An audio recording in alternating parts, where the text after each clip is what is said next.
Dan Nevis.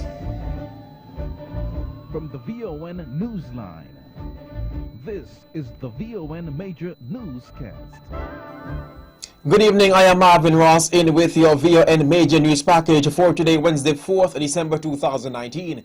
In our lead stories nationally, Nivision man convicted for criminal offences to be sentenced in April 2020, and Nevis mourns passing of Pink Lily founder, Health Minister pays tribute in Parliament.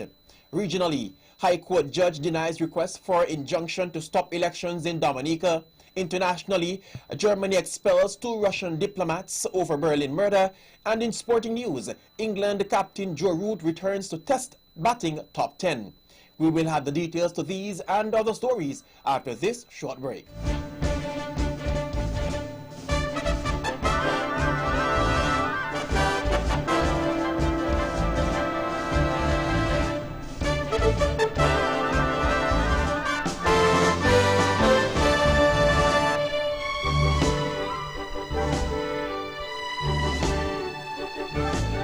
Another look. Different from how you've seen it before. Another look. Takes an in-depth look into business, politics, science, technology, religion, and more. Another look. Featuring documentaries from the BBC, regional features, and local ones too. Another look. Every Monday at 3 p.m. on the Eastern Caribbean's powerhouse, Vaughan.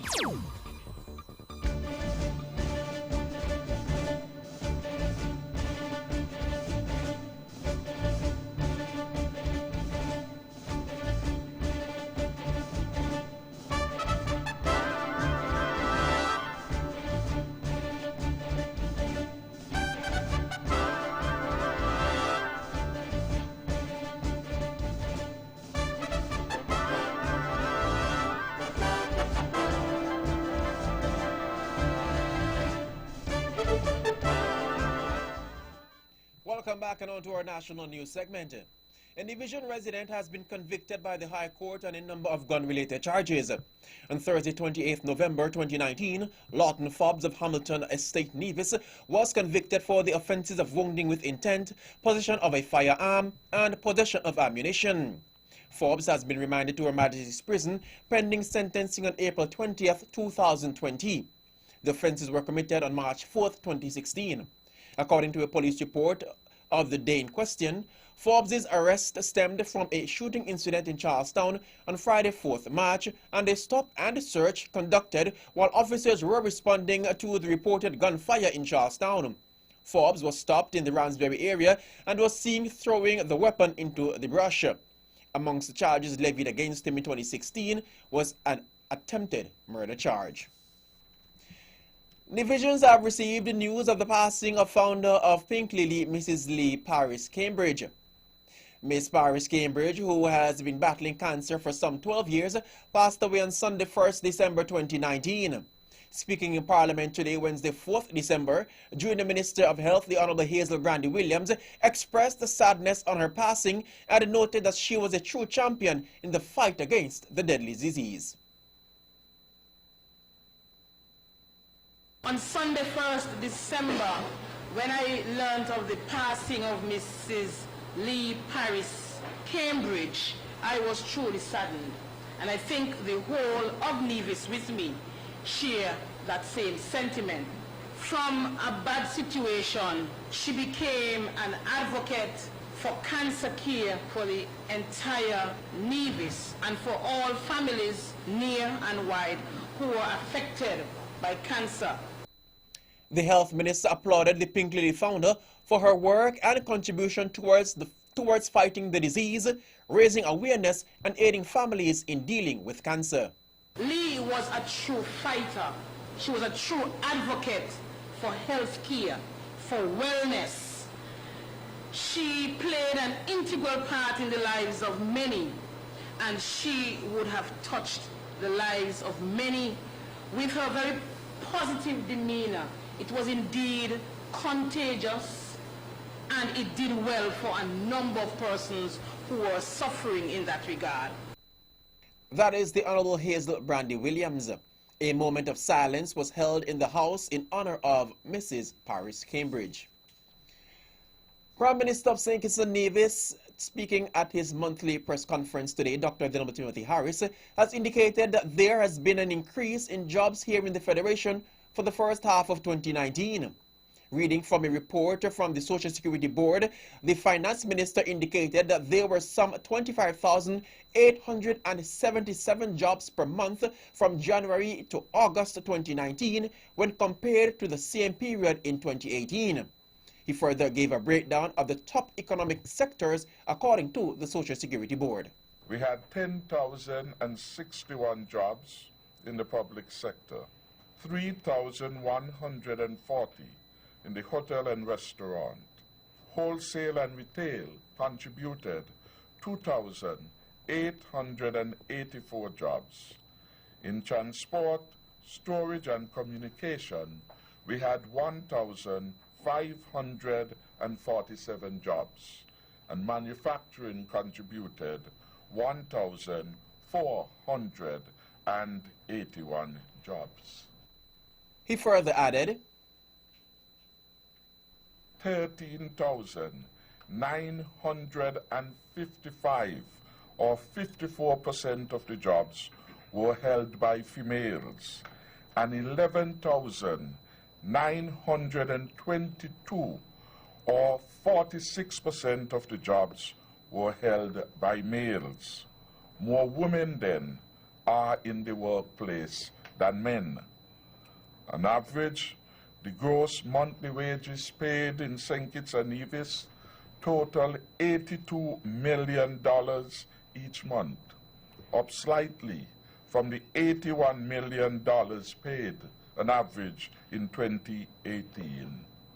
And the Social Security records reflect just under 1,500 active employers in the country. that is the Honorable Dr. Timothy Harris. And on Sunday, 24th of February 2019, a Korean Guimalt quartet of France was struck by motor vessel Good Luck at about 4:30 p.m. and died. The vessel is owned by Vincent Perkins, but was being operated by someone else at that time. 24-year-old Guimalt quartet was pronounced dead on the scene. Police reporting indicated that at the time, the person who was operating the boat is in police custody assisting with the investigations. Assistant Commissioner of Police Andre Mitchell, speaking at the Prime Minister's conference today, gave this update on the case. That matter was investigated jointly by the police force, the St. Kitts Nevis Defense Force, and the Marine Department. That file has been completed, and we await the convening of a coroner's inquest to determine the means by which the deceased came to his death, which inquire into how and when and by what means the person came to his death, and if anyone is responsible for the person's death. That is Assistant Commissioner of Police Andre Mitchell. The VON Newsline understands that the family of the deceased is seeking to take legal action on the matter. The St. Kitts and Nevis Music Festival Committee has revealed the first wave of artists who have been confirmed to perform at the 2020 festivities. The announcement was made during a live media launch at the Ocean Terrace Inn this morning on St. Kitts. Chairman for Productions and Artist Selection Committee is Ambassador General Powell. The three artists that we've announced this morning in the first wave for the 2020 St. Kitts Music Festival are Jimmy Cliff, Coffee, and Wizkid. Mr. General Powell, the festival will be held at the Kim Collins Stadium, St. Kitts, from Wednesday 24th to Sunday 28th June 2020. The organizing committee said that they will be using 3 different waves to unveil the full lineup. The next reveal of artists will be on Saturday 21st December, followed by the final reveal to be done in January of 2020. And finally, in our national news segment, Prime Minister of St. Kitts and Nevis, Dr. Venerable Timothy Harris, has indicated that the Federation of St. Kitts and Nevis is providing assistance to Dominica during this time of unrest. Elections are due in the country, and the political unrest, according to reports coming out of the country, has caused unease among the nation due to unfair political practices. Prime Minister Harris, speaking at his monthly press conference, outlined St. Kitts and Nevis' stance on the situation in the Commonwealth Territory of Dominica. The government of Dominica, through the RSS, has requested assistance for member states of the RSS to assist in the maintenance of law and order, and that St. Kitts and Nevis has provided a contribution of 6 officers to this particular efforts. The Honorable Prime Minister further extended best wishes to the island as its elections are at hand. The reports that we are hearing regarding disruption happening there in the country certainly is one that we regret, and we hope that in the near future we will see things being restored to normalcy in Dominica. We pray for Dominica and hope that all will end well. And we hope that the elections, of course, could be conducted in peace. That is the Honorable Timothy Harris.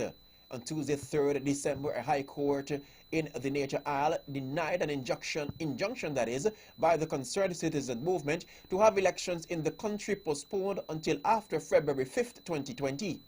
Reporting of the case out of Dominica indicate that the matter is expected to be appealed with the Supreme Court. That concludes our national news segment. You can visit our website at www.vaunradio.com, or you can visit our social media page on Facebook and our YouTube channel, also at Vaun Radio, for these and other stories. News from across the region comes up next.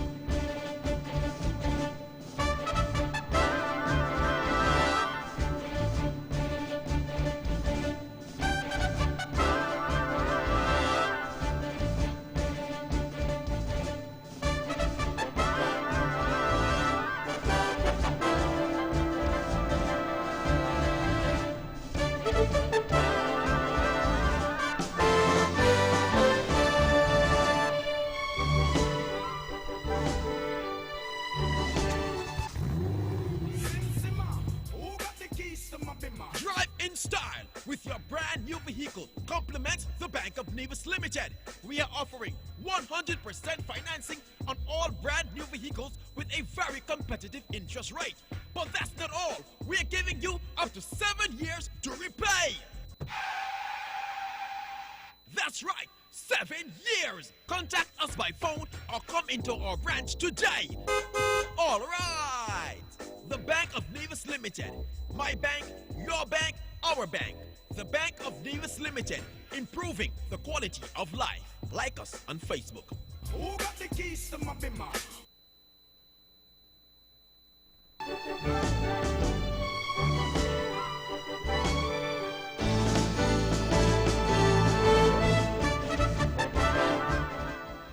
Welcome back and on to our regional news segment. In news out of Dominica, an attempt to stop general elections from proceeding in Dominica on Friday will head to the Court of Appeal after a High Court judge on Tuesday refused to grant a group of concerned citizens an injunction to postpone the polls to next February. The Concerned Citizens Movement, CCM, had asked the court to issue an interim injunction restraining the parties concerned from holding the elections on any date prior to February 5th, 2020, unless the procedures are fully in place to hold the elections. They have argued that there are irregularities on the list of electors and election reform is necessary for the country to have free and fair elections. But Justice Bernie Stevenson ruled that the court does not have the jurisdiction to grant such an injunction since President Charles Savarian had already issued the writ to hold the polls and the challenge could not be made by election petition. Her ruling on Tuesday, 3rd December, came after hearing arguments from both sides on Monday on whether the court had jurisdiction to grant the requested injunction. The team of lawyers for the petitioners, led by attorney Cara Shillingford, will lodge an appeal with the St. Lucia-based Eastern Caribbean Supreme Court.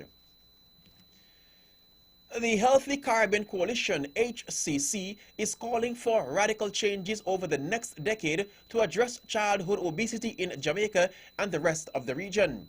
citing statistics from the first global atlas on childhood obesity published by the World Obesity Federation in October this year. HCC policy advisor Nicole Foster said that 25.1% of Jamaican children between the ages of 5 and 9 and 19.9% of children ages 10 to 19 will be obese by the year 2030 if drastic measures are not taken. She further indicated that information from the Caribbean Public Health Authority CARPA indicates that the region has an overweight and obesity prevalence that is widespread across both males and females, and of great concern is the fact that this region has a serious and growing problem of child obesity.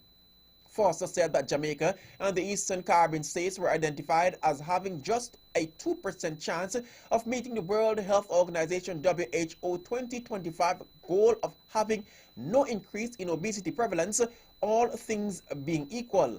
Barbados, Guyana, and Trinidad were all reported to have an even lower 1% chance of reaching the 2025 goal. The Bahamas, Dominica, and St. Vincent and the Grenadines were among the top 20 countries that were identified as having or acquiring a significant childhood obesity problem in the next decade.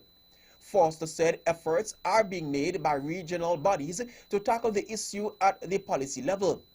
She said emphasis is being placed on addressing overweight and unhealthy diets, which have been identified by the WHO and the Pan American Health Organization PAHO as being among the modifiable risk factors for non-communicable diseases, NCDs.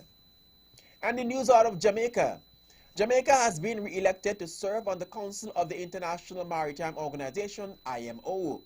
Jamaica, which has returned for a second successive turn at the 31st session of the IMO's General Assembly held at its London headquarters last week, will serve alongside the Bahamas as the two Caribbean countries on the IMO Council for 2020-2021.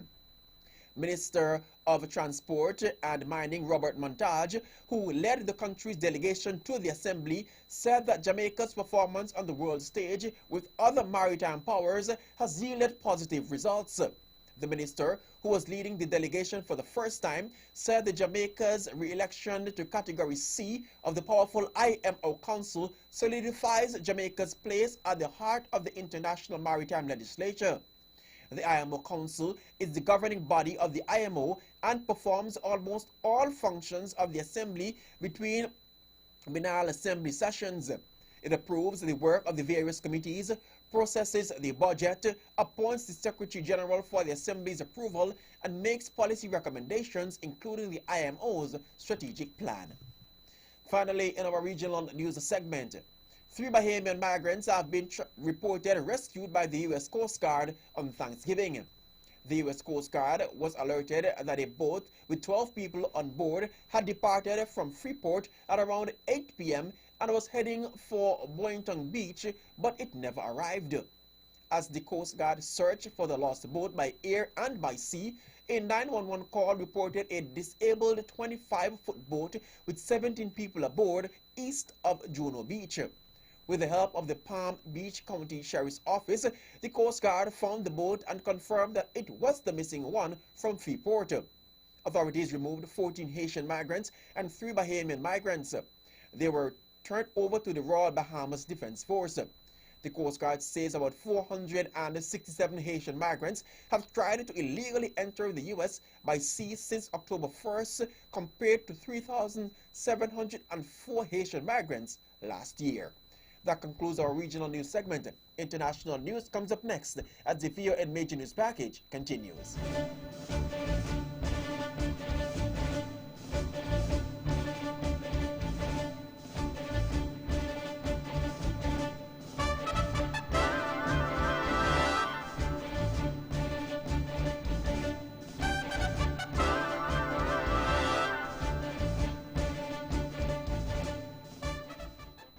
Welcome back and on to our international news segment. Months after a man was shot dead in a Berlin park, Germany is throwing out 2 Russian diplomats because it suspects the murder was ordered by Russia or Russia's Chechen Republic. That is Chechen Republic. The expulsions came shortly after Germany's chief prosecutor decided to take over the case. Germany has accused Russia of failing to assist in the investigation. A Russian official condemned the move as Russophobic hysteria and did not rule out a reciprocal move. Zelmikan Kashangovili, a 40-year-old former Chechen rebel commander, was shot in the head from behind in the Kleiner Tiergarten Park in August. A man was quickly arrested, but has given little information to police. And rescuers in Kenya have retrieved the body of a teenager who drowned as she tried to save a man who had got into trouble as he was crossing a swollen river. Anna Enduka, 19, fell into the Kandisi River near Ongata Rongai on the outskirts of the capital Nairobi on Tuesday. She is one of more than 130 people who have died as a result of the flooding caused by the heavy rains that have been falling since October. Miss Enduku was responding to the cries of help of a man who was clinging to part of a bridge that was under construction. The man survived, but as she tried to help him, she fell into the river.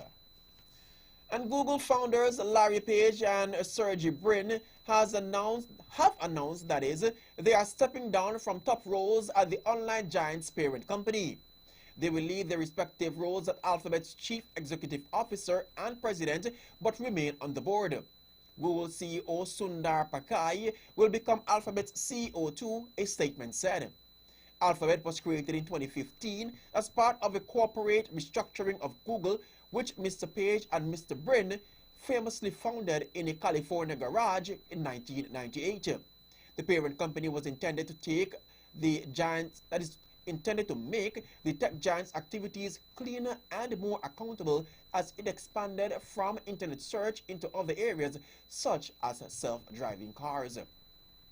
Finally, in our international news segment, a Japanese doctor who devoted his career to improving the lives of Afghans has died after being injured in an attack in eastern Afghanistan. Gunmen shot Tetsu Nakamura, 73, while he was traveling in a car to monitor a project, officials say. 5 Afghans were also killed in the attack, which happened in the city of Jalalabad. The doctor headed a Japanese charity focused on improving irrigation in the country. In October this year, he was awarded honorary citizenship from the Afghan government for his humanitarian work. That concludes our international news segment. The latest sporting news comes up next.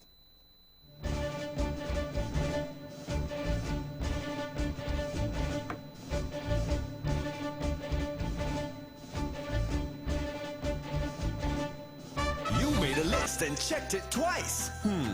Gifts for the family, home renovations, new car, debt consolidation. Come in and finance all your Christmas dreams this season with a Christmas loan from TDC Financial Services. Get up to $50,000 with $35,000 unsecured and up to 4 years to repay. Win awesome prizes like 55-inch smart televisions, tablets, and much, much more. TDC is Christmas, where money is made easy.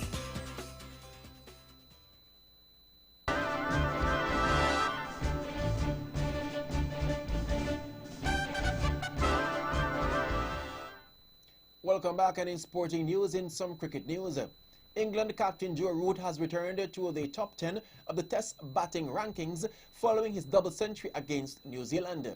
Root, 28, slipped to 11th, his first time outside the top 10 for 5 years after scoring 2 and 11 in England's heavy first Test defeat at the Bay Oval.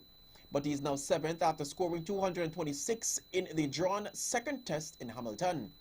India captain Virat Kohli has replaced Australia's Steve Smith at number 1 after his century against Bangladesh. England's Chris Woakes has moved into the top 10 of the all-rounder rankings after taking 4 wickets in the second Test, against the Black Caps at Sidon Park, which confirmed a 1-0 series defeat for the tourists. And in athletics news, the women's marathon and all races walks All race walks at the Tokyo 2020 Olympics have been rescheduled following an early decision to relocate them to Sapporo. Organizers have changed the dates to assist athletes who must now travel 500 miles north of Tokyo to compete. The women's marathon has moved from the 2nd of August to the 8th of August. The men's marathon will still take place on the final day of the Games, as is tradition. Events were relocated from Tokyo, where peak summer temperatures can reach 30 degrees Celsius. The rescheduled races will take place on 4 consecutive days from the 6th to the 9th of August, following consultations between Tokyo 2020 organizers and the International Olympic Committee and World Athletics. The women's marathon at the recent World Championships in Doha saw 28 of the 68 starters withdraw, despite the race being run at midnight in a bid to negate the hot and humid conditions. The men's 20-kilometer race walk will take place on August 6th, and the 50 kilometers event and the women's 20 kilometers event on August 7th. Finally, in our sporting news segment in basketball news, the Houston Rockets suffered a controversial 135-133 defeat by the San Antonio Spurs in Texas after a James Harden dunk was incorrectly ruled out. Officials judged the ball had bounced out of the basket for Harden's breakaway two-pointer in the fourth quarter, with the Rockets ahead 102-89. The home side then blew a 10-point lead with 4 minutes of normal time to play to lose after a double overtime. NBA referee James Kopp, that is Capers, later said Harden's dunk did clear the net. The crew chief added, "We have looked at the play and Harden dunked it so hard that the net carried back over the rim a second time and should have been a successful field goal." At the time, the Rockets protested on the sidelines but failed to call for a video review of the play within the 30-second window allowed. It meant Harden's 50-point personal tally was in vain. Shooting guard Lonnie Walker was the standout performer for the Spurs, coming off the bench to score 28 points and 4 rebounds. And that concludes our sporting news segment. The latest weather forecast comes up next.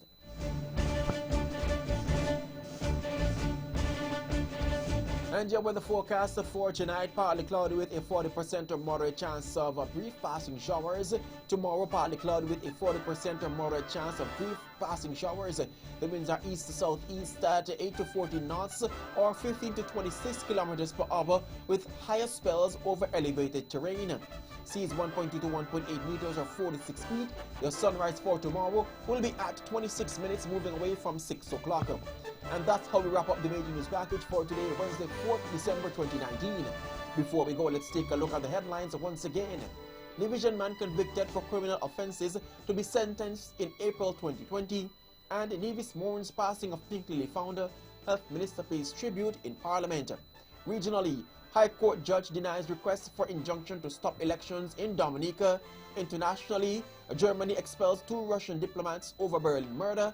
And in sports, England captain Joe Root returns to Test batting top 10. On behalf of the rest of the news team, I am Marvin Ross, and I'm wishing you a pleasant evening.